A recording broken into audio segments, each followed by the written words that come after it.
And we're live. Welcome everybody to episode 35 of Circle of Fellows.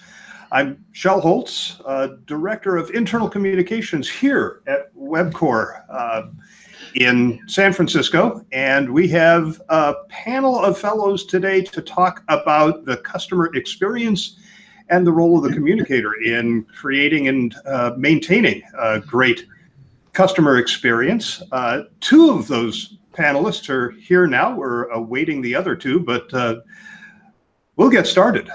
No reason to, oh, looks like Amanda's joining us. So in just a second, we will have three of our four panelists. Hello, Amanda. Hello, I'm here. Hi, Amanda. Terrific. So Good morning. We'll go around and let everybody introduce themselves before we jump into the conversation. And Amanda, since you just popped up, how about you go first? Sorry, just connect me. All right. While we're waiting for Amanda to connect, Jim, how about you? Right. Hi, I'm Jim Schaefer. For 20 years, I was with Towers Perrin. Prior to that, I headed corporate communications for a number of organizations and was a governor's press secretary. I have been leading my own firm based out of Annapolis, Maryland, since for almost 20 years now. We focus on both large and small scale change, improving organizational performance through better leadership and more engaged people. Excellent. Amanda? Good evening, everybody. I'm so glad that I'm on time. I'm Amanda Hamilton-Attwell, ABC, CPRB, and a fellow, of course, because that's why I'm here. And I also have my own consultancy for the past 18 years. And funny enough, I was nearly late because at the moment I'm doing a very interesting project for a major South African business on customer experience and how they can improve customer experience. So, I do a lot of research, I do a lot of training in the customer service field. So I'm very excited about this circle tonight. Oh, excellent. Very excited to hear real-time, real-world examples based on your engagement. And George. Hi, I'm George McGrath. I had a public relations firm in New York City, been in the PR field for about 30 years, working a lot with companies on helping them clean up after people have a bad customer experience, like a problem with a product or a service or something gone awry. So based on those things, I recognize how tough it is sometimes for organizations to recover after they have those sorts of problems. And I think that'll be something we'll touch on today as well. Absolutely. I remember, I think it was Jim Grunig who defined crisis communication as that thing you do when you don't do good environmental scanning and issues identification. So in some instances, public relations is what comes after a bad customer experience. For those who are watching live, I want to let you know that you do have the opportunity to ask questions. Do that through Twitter. Use the hashtag COF35. That's for Circle of Fellows episode 35, COF35. And I'm monitoring the conversation, and we'll pass any questions that we get along to the panel. So let's jump into it. Customer experience tends to reside in usually the marketing department. In a lot of organizations, I have seen some organizations where it resides in sales. I have not seen many where public relations or corporate communications is the home for customer experience, CX as it's known in the biz. So how often do you find that communicators are brought into the customer experience conversation proactively as opposed to we have a problem and we need your help? Well, I think it's very rare that happens, but I think that's unfortunate because I think good internal communication people could have a significant impact on the customer experience. I did a piece, as I know you did, Shel, for IC Collective a year ago, And I talked about connecting the workplace to the marketplace. And in that discussion, what I talked about was that the external communication people, Marcom, advertising, etc., can make the brand promise and can do a spectacular job of building demand. But it's the internal communication who could integrate with the other systems and processes inside to deliver on that brand promise, to have people who are creating and producing and distributing the right products, the right services that meet the needs of the customer. So there's a beautiful marriage available there between internal and external to have an impact on the overall customer experience. My experience is that the customer experience suffers because of the fragmentation of the brand message within the company. Because eventually, I like the model that the SurfPal model that says that the brand experience actually starts with this vision that the owners, the people that started the company, has for this experience. What do they bring to the market? And then they have to communicate to the employees what this brand experience should be, and they have to communicate to the customers what the brand experience should be. And exactly the internal communications people should be critical in that whole conversation. But unfortunately, this conversation is so fragmented, and then eventually people wonder why the people that must actually deliver the customer experience are confused. Yeah, I find that customer experience is an opportunity for the worst characteristics of the siloed organization to manifest themselves.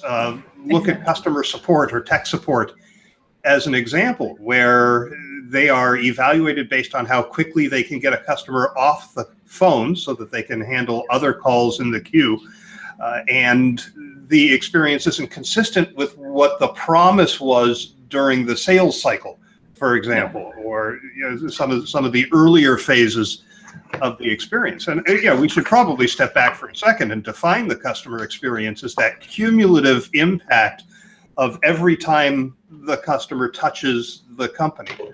Right? It's everything from recognizing that you have a need for something the company has to offer, to awareness that this organization might have the product or service that you need, all the way through the post-sales experience. So. I agree with you, Shell, and that's what's being called today the customer journey. For many, many years, and I was involved in this to some extent, we focused on touch points. Touch points being like billing and service provider, et cetera, et cetera. And it was exactly as you're saying, that they're disparate and they're moving, they're across their silos. But as organizations are looking at as a journey through the whole process, what they're doing is that they're now starting to integrate much more. There was a piece in McKinsey just about 2 weeks ago about this, where the integration is now enabling us to come out of our silos and focus on the entire journey that a customer has. One of the things, Shell, you pointed out there is to try, when you mentioned about trying to get people off the phone, make the phone call short.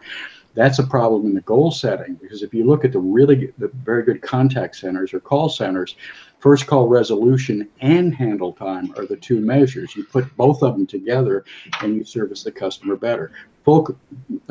First call resolution means I got the problem solved the first time. Handle time is the amount of time you spend. So you've got those two measures that are integrated and are causing a much better customer experience.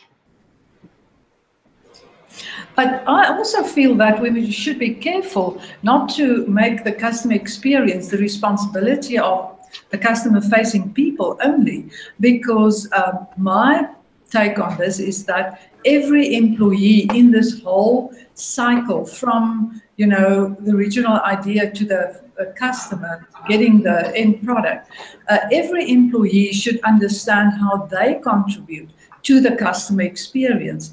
And when we do training, we often find that the people do not realize that actually it doesn't matter where you sit in the organization, eventually you will have an impact on the customer experience. Yeah, and it's not just with the people in your organization. The total customer experience can involve people who, for example, if you look at improving the customer experience at an airport, that involves the airport operator, involves all the vendors in the airport, involves the restaurant operators, the airlines, and getting everybody in a line to deliver that level of customer experience is quite a challenge. And I think there's a role for professional communicators in that too, and kind of make those conversations happen and bring those different organizations together around a shared aspiration and goal. Yeah, George, you pointed out something that I was reading recently about, that airports are classic examples of not focusing on the entire experience or the journey. And they pointed out that you start with confusing layout of the security screening, unfriendly security people, lengthy security screening processes, and then poor seating once you get clear through there. And what they've done is that, maybe in true government fashion, they've not done an integrated approach where they're integrating to create and focus on that entire experience. They take it as pieces. Yeah, I'll share a very practical experience of my own, a customer experience I had, which was less than ideal a little while ago. I think, like most of us on this call, given our tender age, we spend a lot of time dealing with medical professionals. And so I recently my office to a nice new facility, an association with Mount Sinai Hospital in New York here, which is one of our leading hospital networks. And he was very proud of the place. I went over there to see his place where he used to be was a cramped, tiny practice with a bunch of other doctors, where you typically waited about 2 hours to see the doctor. You were like thumbing through a bunch of 3-year-old Golf Digest magazines, stuck there before you got in to see him. Then you didn't have a lot of time to see when you got inside. Now I go to his new office. He's in this gleaming, refurbished sort of loft-style office building, very high tech. Get in to see him in 15 minutes. And he said, geez, how do you like my new office? I said, it's great. It's beautiful. I like you. You're a great doctor. But I said, the receptionists here are the rudest people I've ever met. There are five people sitting behind their high-tech reception area. Not one of the people looked up when patients came into the office. Not one of you gave you a greeting like good morning, good to see you, who are you here to see? You had to literally go up to and there's nobody in the place. You have to go up and knock on the desk in front of them and say, I'm here to see my doctor for an appointment. And then they acted like they were doing you a favor sending you in. Now, he was clearly, when he heard that, one, he didn't experience that because he doesn't come in there as the customer. He comes in as the doctor. So they're very nice to him. But I said, you got this, if I didn't think you were such a great doctor because I've been seeing you for 15 years, I'm not sure I'd come back here. So that customer journey, I think, is important for us to understand and put ourselves literally in the footsteps of the customer when we interact with our organization. I mean, because we get treated as people inside the organization very differently than the customer. It's like they quit. It's interesting that I don't think I hear the customer experience discussed at the same time corporate culture is discussed. We did an internal communications audit here. We wrapped it up in April. And one of the things that came out loud and clear is that this is a very welcoming culture. To your point, George, we had a number of employees say that when they first came in for an interview and they were sitting in a lobby, it could have been in one of the offices, it could have been out at a job site. People said, who are you here to see? Can I let them know you're here? Do you need anything? Would you like a glass of water or a cup of coffee? And I had the same experience, anybody who passed by.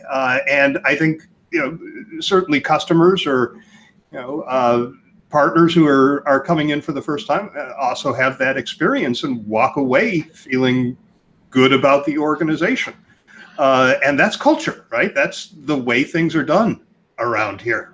Yeah, Shell, I agree with you. In fact, in the customer experience work that I've done, step one is to assess the culture and the climate to determine the extent to which you have a customer-focused culture, and then step back from that and start to identify where the opportunities are to in the organization, where the value creation is going to be. What we don't want to do is be improving customer experience where there's no value created for it. And so one of the things that we have done is, after we do the assessment, then we identify what we need to start doing that we're not doing. How do we get to know our customers better every step of the way, that journey, and then start building the kind of systems and processes that enable that experience to get better. Where I feel the communications people can play a more crucial role in this whole customer experience is especially to translate the measurements to the people that's really facing the customers. Because, you know, we find that they measure everything in, say, for instance, in a restaurant group. And they discuss this at a very high level, and they discuss it with the managers of the different restaurants. But then when it's presented to the people that's really facing the customers, it is either in a marketing language or it is in a business language. And these people are often entry-level employees. So they say to me that they see these figures and they don't understand it. So I feel that as communicators, we have the responsibility to translate this message into a way that the people can see, well, this is the measurement and this is the impact that this measurement will have on the business, because that they understand that customer experience is not the airy-fairy smile and give a quick service, but that every element of that customer experience will have an impact on the business, because it is a hard world out there.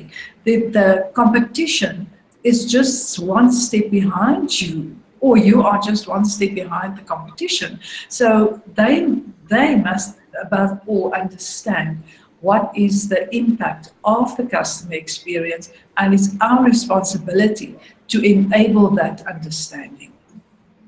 Yeah, and that should be reciprocal. And the data has got to be collected daily, practically, coming in from the customer so that we can continuously improve it. At the same time, we need to be pushing out responses that are better, not only responses in terms of promotion and stuff, but the kind of knowledge that employees on the front lines need to have in order to do a better job of serving that customer. So that data, that information ought to be going back and forth every single day. And the first thing that a team ought to do in the morning is huddle up and identify, how did we do yesterday?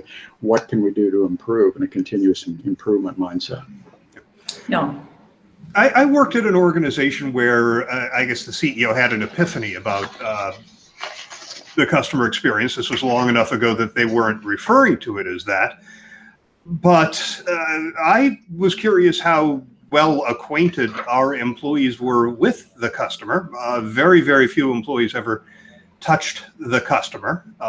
This was a pharmaceutical company, so it was the sales reps out with the doctors who saw them. And once a quarter, I used to go out and spend a day with a sales rep just to be in touch with what they did and to get in front of some of the doctors who wrote the prescriptions. And the complaint that I heard was, anything that I hear from doctors that I think is critical of the organization that we could improve, when I try to move that up the line, it gets cut off. It's like the district managers don't want the people above them to hear about the problems. So those issues that the customer has raised don't get elevated to the points in the organization where something could actually be done about it. So this was back in the days of print for internal communications, but I started interviewing a customer for every issue of the magazine. And the feedback I got was that it was a revelation, because I usually ask the same questions, right? I said, what do we do better than our competition? What does our competition do better than us? What do you like about doing business with us? What don't you? What do you like about doing business with the competition? And nobody in the company outside the sales force had heard any of this. They were clueless. So I wonder, how important is it to connect employees with customers, and what different approaches can organizations take to do that? I mean, in the pharmaceutical business, a chemist has very few opportunities to get in front of a doctor. Yeah, well, I think what I heard you say, Shell, among other things, is that those employees in that organization were getting mixed messages. They were being told to take care of the customer, but the people at some level of management really didn't give a damn about the customer, didn't want to know about the customer, and so that is not reinforcing that customer experience focus and strategy and vision needs to start at the leadership of the organization, and that it needs to be hammered away day after day after day, that is important. We're listening. We want to know how to improve. So what was happening there was a good opportunity for the internal communication people to break down that breakdown that was occurring midway up the organization or halfway up the organization, somewhere in the organization. Yeah. Yeah, that's really our role as communicators. Is not just shaping messages and broadcasting messages on a subject. It's actually looking at the processes that are getting in the way of people believing what we've got to say. That's right. You say we value customer service, but when I elevate a problem in our systems and the way we service our customers, I get shot down.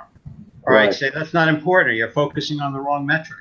So it's, I think 80% of it in delivering a good customer experience is not what we say, but what we do.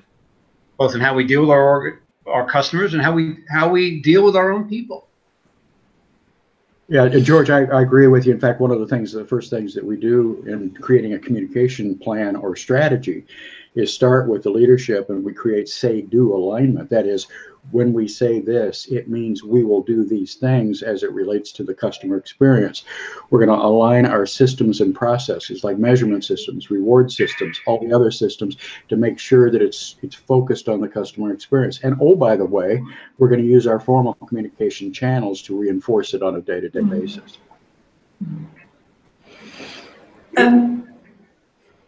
Sure. Oh, go ahead, Amanda. No, I feel when we look at our customer experience strategy, if we can simplify the experience, what does it really mean? Because otherwise, customer experience becomes such a vague term that everything can be fitted into it. And again, this brings me back to the SURF-PAR model that Zaita, Parasuruman, and Berry developed.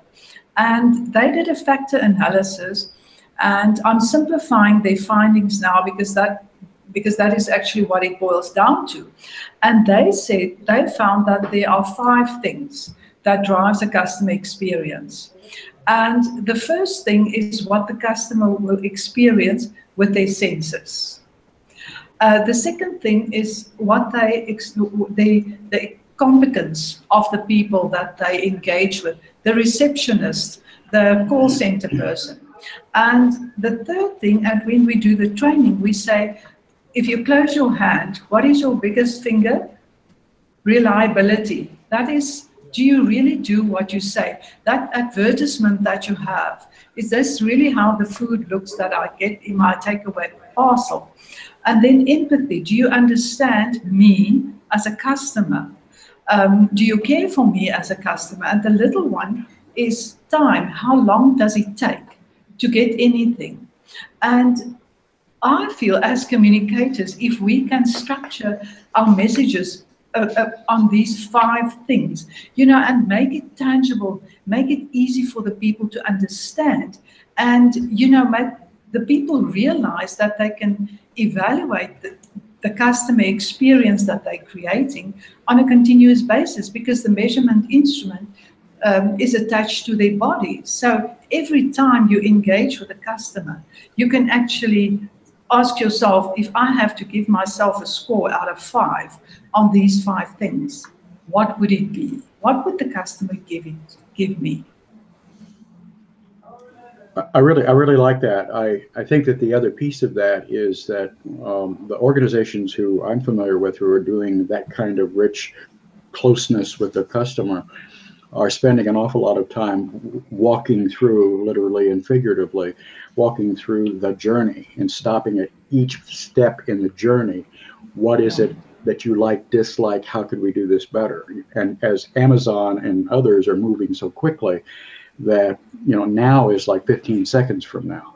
And so what are the kinds of things that we need to be doing, and really explore that with our customers, and then feed that back into our system, our integrated system, where they can fix that problem or they can enhance that solution.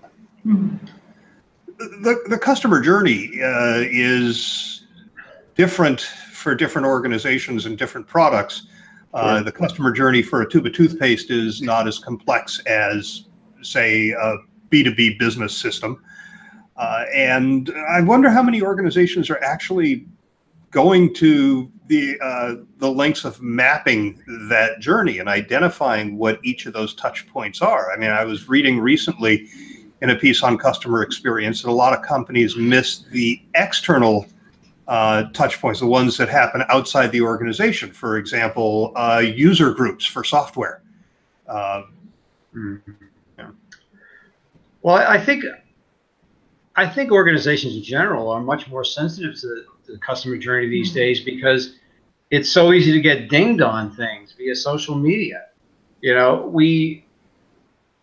we have customer experience or an inconsistent experience, we can't keep that private. That's instantly known and transmitted out there. So I think, going back to the toothpaste example, we work for a number of big CPG companies with those kinds of everyday products, but those companies have got very robust customer response operations that are tied to social media. So when anything pings up on, gee, I didn't like the taste of my Colgate toothpaste, it triggers interaction with someone in the traditional call center, reaches out to that person, says, hey, private message me on that. We want to find out what the problem you have with our products so we can fix it.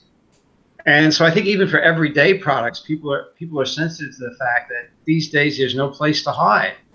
And if you have a problem, it's going to be out there. And if you don't address it, it's going to be instantly magnified and transmitted, rebound to like thousands, if not millions of other people.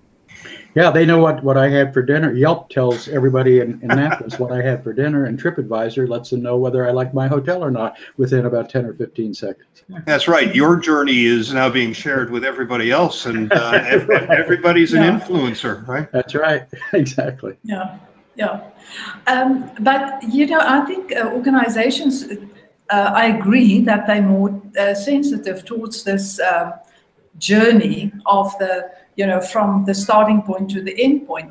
But what they sometimes do not look at is somebody mentioned the external factors, but like suppliers, that they also bring the suppliers into their whole customer experience, because that makes them extremely vulnerable. Yep. Take this in a little bit of a different direction for a few minutes. I've been intrigued for a while around the label customer experience, because everything I read that addresses the customer experience talks about making it smooth, making it consistent, making it positive, but I don't see a lot of focus on the experience part. And yet when you read about delivering great experiences, it usually doesn't cover the spectrum of the entire journey. They're talking about some sort of experiential marketing or delivering an experience to a customer. And I think these things should go together more. I think we should understand what people are looking for in experience these days. I was at a conference where a speaker said, people are spending more on experience than on things. I loved one analogy he made. He said people are spending more on the hang glider than on the car underneath it that's taking it to the top of a mountain. They're more interested in the experience than the possession. So how do we start to marry the idea of the experience that people are looking for with customer experience? Oh, I agree with you. I think a lot of this is new to a lot of people, but if we look at some of the companies who are doing what we've been talking about, they are doing that. Incredible research on every step of the way through that organization. Zappos is probably the one that gets the most credit for doing that. But I think not enough people, Shell, are doing that, or not enough organizations are. And I think it's because they don't know the return that's possible, and they don't know how to do it, probably, too. Or they're arrogant and think that they've already got control of the entire market. But I think that's wrong, and I think we're going to start seeing more and more companies more concerned about the entire experience and all the pieces of that experience that come up and really make people buy, enable people to buy, or want to use their product.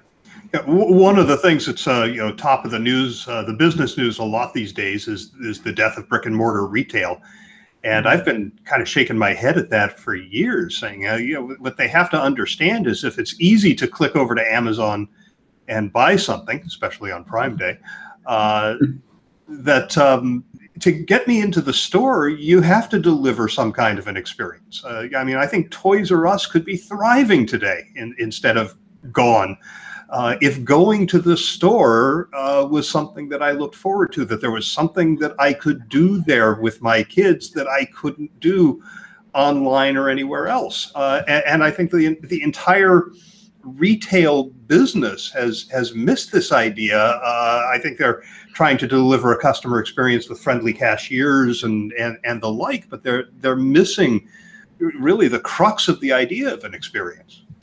The customer experience in retail right now is you check all your own merchandise out yourself, and I think the next step is they'll probably have us come in the evening and stock the shelves for them too.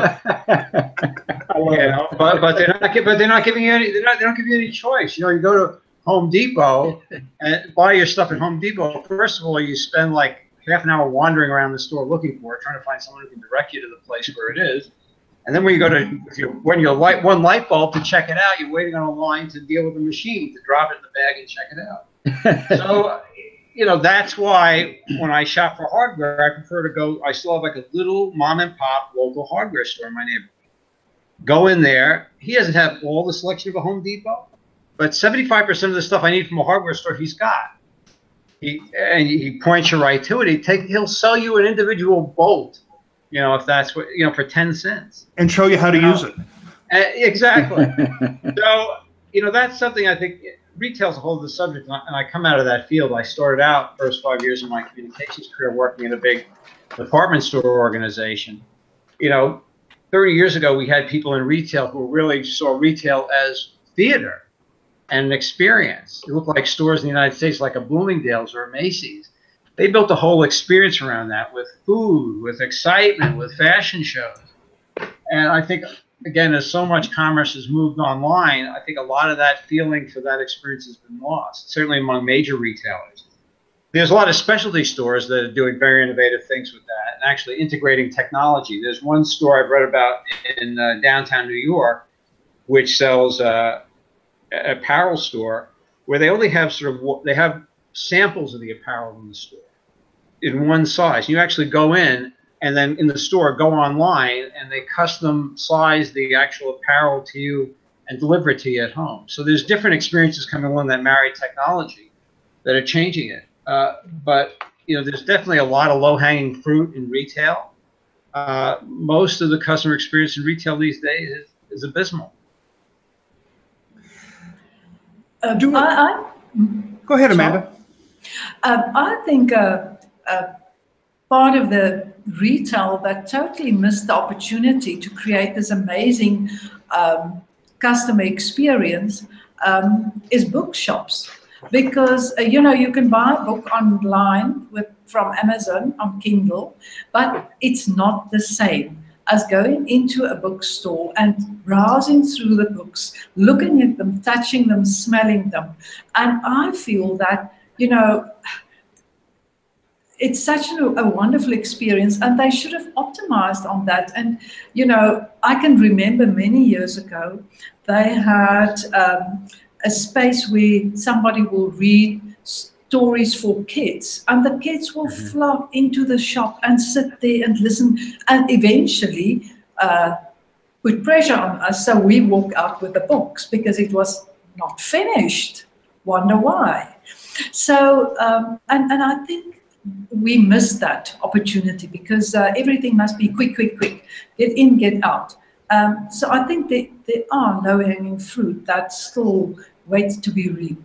It's interesting, Amanda. I read a piece not too long ago about a DVD rental store in some second-tier market. I can't remember where it was, but it's thriving.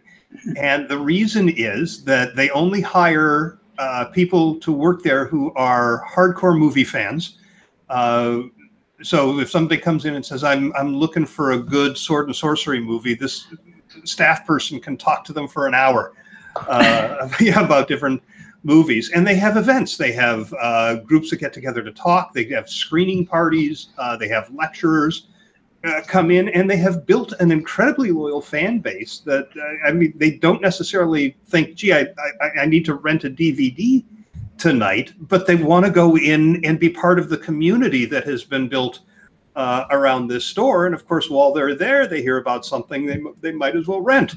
And so they're doing well in a marketplace. I mean, you probably read that there's only one Blockbuster left in the U.S. I didn't know there was one.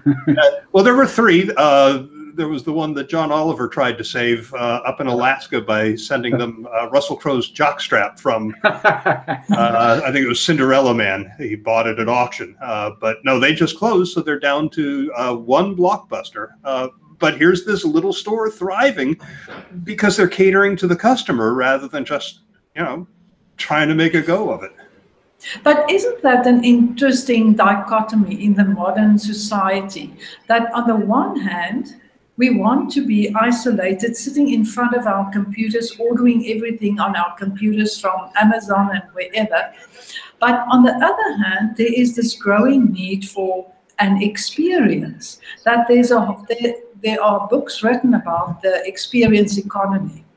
So we are craving for the community, craving for, just give me something to experience as a human being. Well, maybe we could come up with a spray for a Kindle that smelled like paper. I talk to people on airplanes all the time about the books that they have, and they say, if I go to a Kindle or an iPad or whatever, I just really miss that smell of the paper, and I like to smell it. Yeah. And maybe we reverse it, and we just spray all Kindles with paper smell. That's an experience.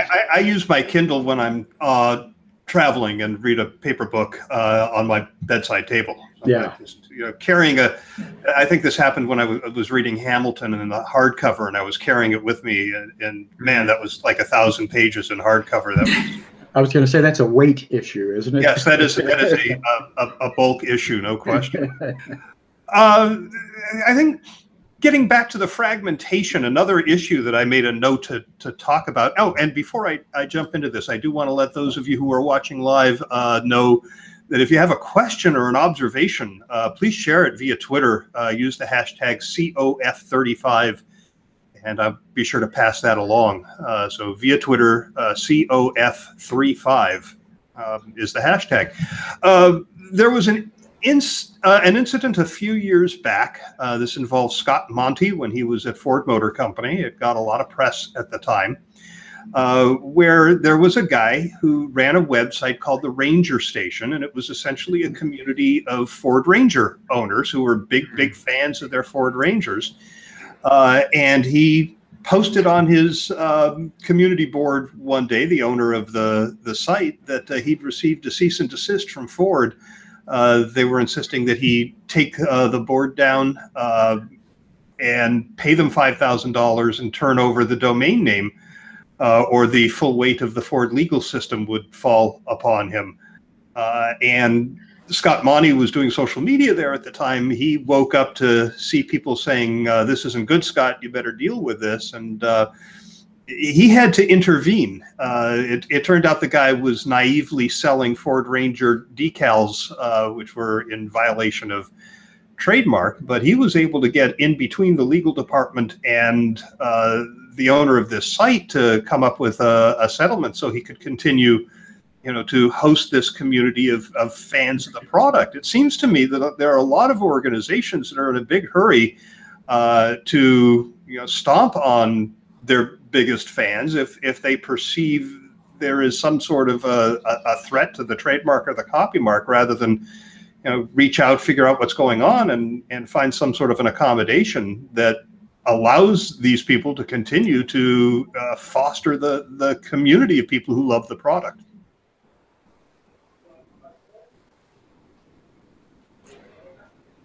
Okay. We've all dealt with legal. We've all dealt with legal.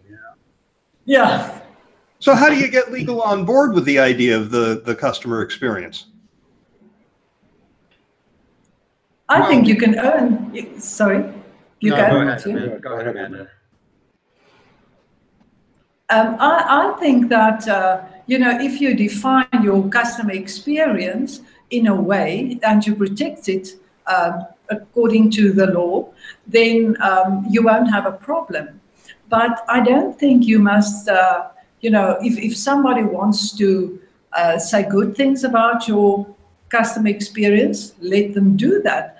And if they say untrue things about the customer experience, then you have all the right to address that. But I think, legal should be involved in the sense like any other part of the organization about what is this customer experience that we want to offer.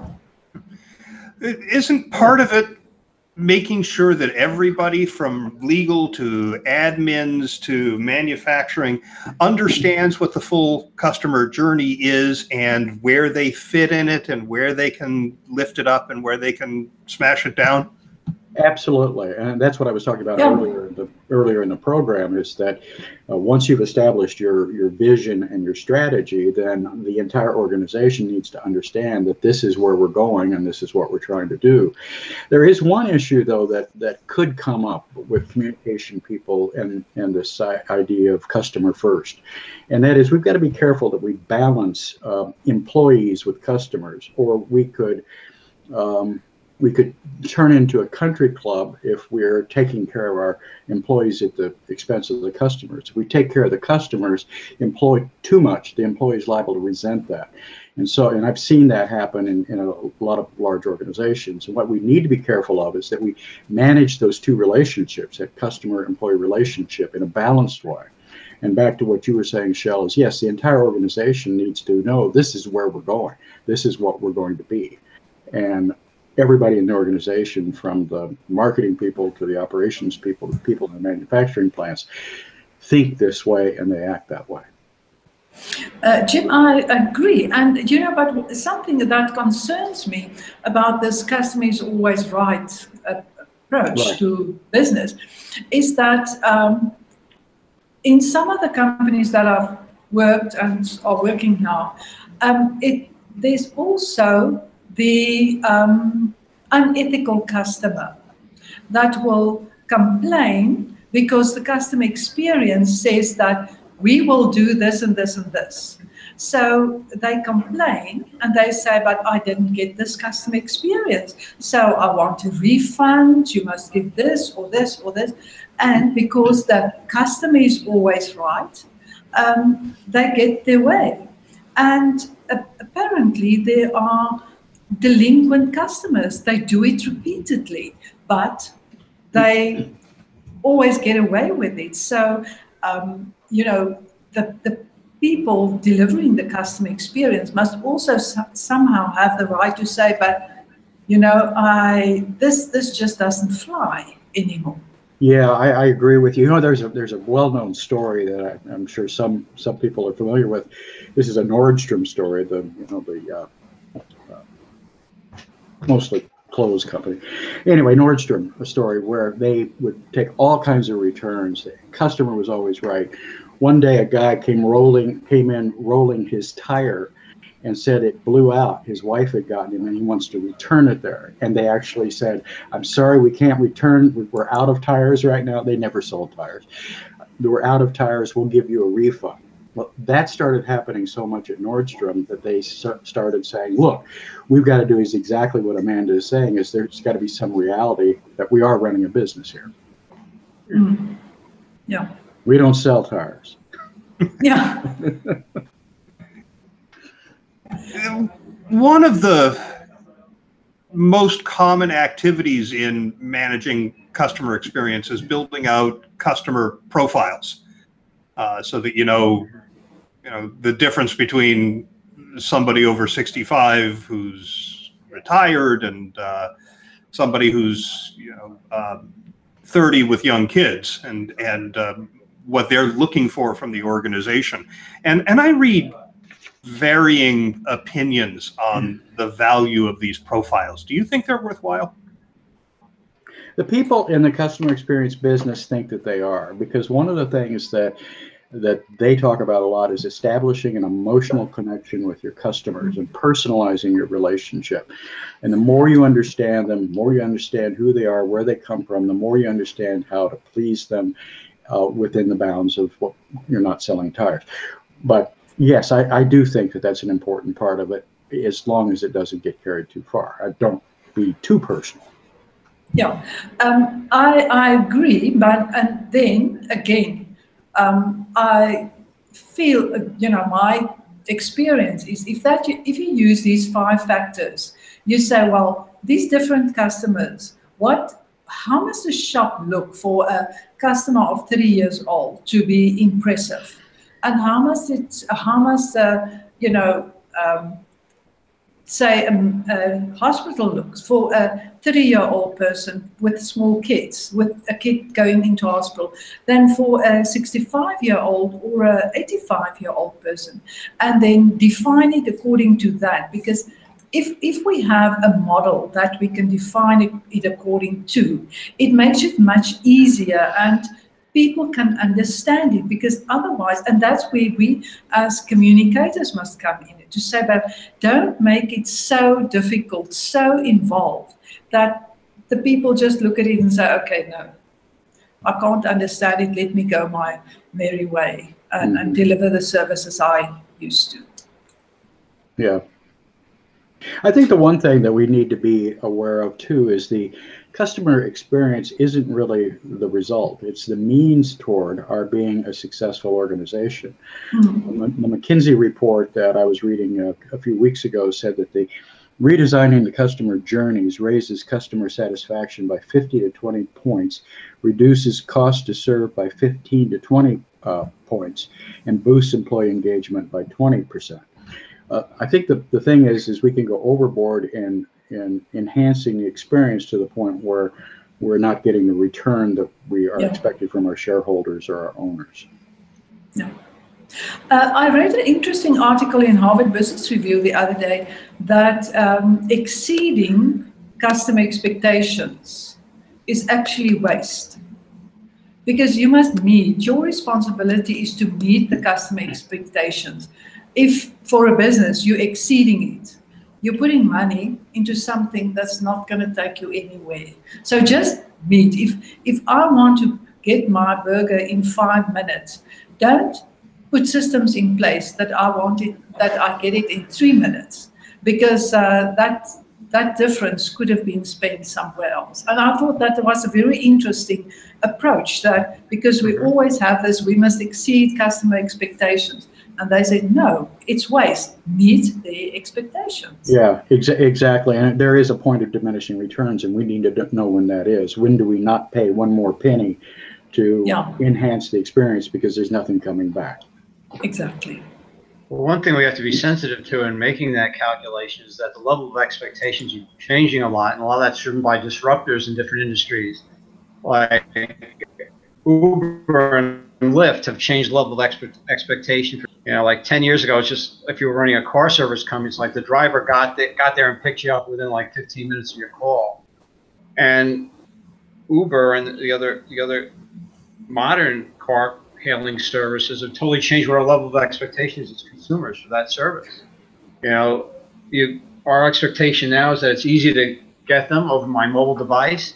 They show up exactly on time, and the payment is totally smooth. I just get in the car. And so, that obviously Amazon did that for retail. Harry's has done that for razors, men's razors, And particularly if we're working as communicators in mainline traditional organizations, we got to be very sensitive to these disruptors who can come in and change the model for what a expected level of customer experience is. That's so true. I just succumbed to podcast advertising and bought a Quip toothbrush. And now the replacement brush head comes every 3 months in the mail. I never have to remember. So yeah, my expectation of that experience, which is one I never gave a lot of thought to, has completely changed. I have the same situation with Harry's blades that come. Mm-hmm. Yep. At the bottom. Go ahead. Sorry. No, go ahead. And you know, relative to the Harry's example, it's that whole experience again of that product. It's not just the actual product. It's the product is a great product. The blades will last you a month. It's delivered in a great package. It's a reliable service. You don't even think about it. But if we didn't have that blade at home, it's just like you're not going to go back to a Gillette after that. You're just not going to do it. Right. And in their advertising, of course, they make the point about what a hassle it is to go into the store and deal with the security that protects all the blades because they're so ridiculously expensive. And they do say, 5 blades made in Germany with no upcharge. Right. The bottom of the marketing funnel is where the ambassadors reside. And a lot of companies have ambassador programs. These are big fans who clearly have had a great experience with the organization. How much influence do they really wield? I mean, if I hear somebody, waxing poetic about their great customer experience, if I haven't used the company, if I'm in the consideration phase, that may hold some sway with me. But if my experience isn't all that great, I'm going to say, how come they're treating him so well? And me so badly? Yeah, paid influencer. Yeah. Well, I'm thinking more of your big fans that you invite to become ambassadors, maybe for early access to new product releases and the like. I think that's where this personifying of the customers, create, how does the typical 30-year-old customer look? And then you get ambassadors that represents that person. But I think people nowadays are more suspicious about these ambassadors because especially if it's a celebrity, because you never know how much they are being paid, or are they really honest ambassadors? So I think that we became a little bit, critical about it. We don't believe. I think the whole ambassador process, communities, yes, I think communities are important, but the persona of, this person is my brand ambassador, really? Yeah, I think the whole influencer marketing marketplace has become really interesting. I've seen studies that say that a lot of companies are increasing their investment in influencer marketing and decreasing their investment in more traditional channels, just because people tend to believe the influencers that they follow. A big shift toward micro influencers too, smaller communities where the influencer is more inclined to engage with the people in their community, which a Kim Kardashian or a Kylie Jenner is just not going to do. Not going to do in Marshall, Missouri, but 8,000 people. Right. And a Walmart. Well, we're down to 5 minutes, so I want to give you each an opportunity to share what you would think is your most valuable words of wisdom on this for communicators looking to wield more influence themselves in the customer experience activities in their organization. So, George, you want to take that first? Yeah, I would say that most successful companies recognize that they're in the customer experience business. And it's the totality of the customer's interactions with their organization, with their product, with their service, with their after-the-sale service that really makes a difference. But just knowing that is not enough. You need to, as communicators, I think we have an important role in helping our organization structure an aspiration that resonates with the organization for the kind of level of customer experience we want to deliver, that gets very simple messages about how we do that as an organization, and that as communicators too, we can also call BS when there's policies or procedures in our organization that undercut that intent of delivering a customer experience. So as we were talking about earlier, if we say that we value the feedback from customers, but we don't value feedback from employees on processes that get in the way of doing that, we have a disconnect there. And I think that's, again, where communicators can weigh in. So we're involved as communicators not only in supporting that customer experience initiative with help on the messaging, by helping to make those connections in our organization between different functional groups that need to work together to deliver that experience, but also the toughest part of our jobs, but I think the most value-added part of our jobs is when we can go into the boss's office and say, we're just not walking the talk on this customer experience. We're not treating our frontline people right. We say we value their role as frontline representatives of the company, but we don't give them the tools they need to resolve customer issues in a prompt way. And that's, I think, our biggest challenge as communicators, but also our biggest opportunity, especially if we aspire to be part of the senior leadership of our organizations. Great. Amanda.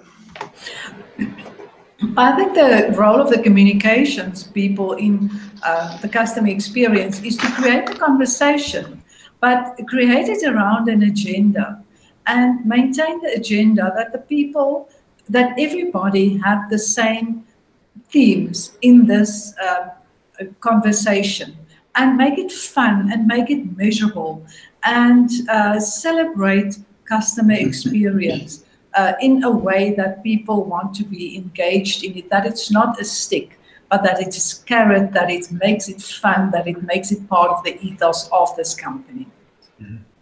Thank you. And Jim. Yeah, I think this is a tremendous opportunity, particularly for internal communication people. External communication people, for the most part, are doing a lot of things on the edges of the customer experience, whether it's marketing, communications, or advertising, or whatever. I think the internal communication people who are willing to step up and get involved in the operations of the business have a huge opportunity. And what that opportunity is eliminating communication breakdowns that are preventing the experience from being what it should be. And it's the people inside the organization who cause those breakdowns, mixed messages, slow moving information, et cetera, et cetera. And a lot of internal communication people are focused on their getting things out the door activity, when now they have an opportunity to really do something that creates different results by providing people with the information they need to do a better job of delivering that customer experience. I hope more of our internal communication people take advantage of that opportunity. Absolutely agree with that. I want to let everyone know August 16th, always the third Thursday of the month, always at noon Eastern. And we have 3 fellows scheduled to participate in the August 16th panel. The topic is planning and executing effective communication to diverse global audiences. And on the panel will be Mary Hills, Cindy Schmieg, and Angela Sinicus. And I know that Anna Willie is working feverishly to identify a 4th panelist for putting these panels together and making sure everybody has all the information they need to be able to show up and participate. So Amanda, George, Jim, thank you for your time and expertise today. For everybody listening, this will be available momentarily as a YouTube video and sometime over the weekend as an audio podcast. So until August 16th, thanks everybody and have a great week. Thank you, Shell. Thank you, Anna Marie. Thank you. Bye.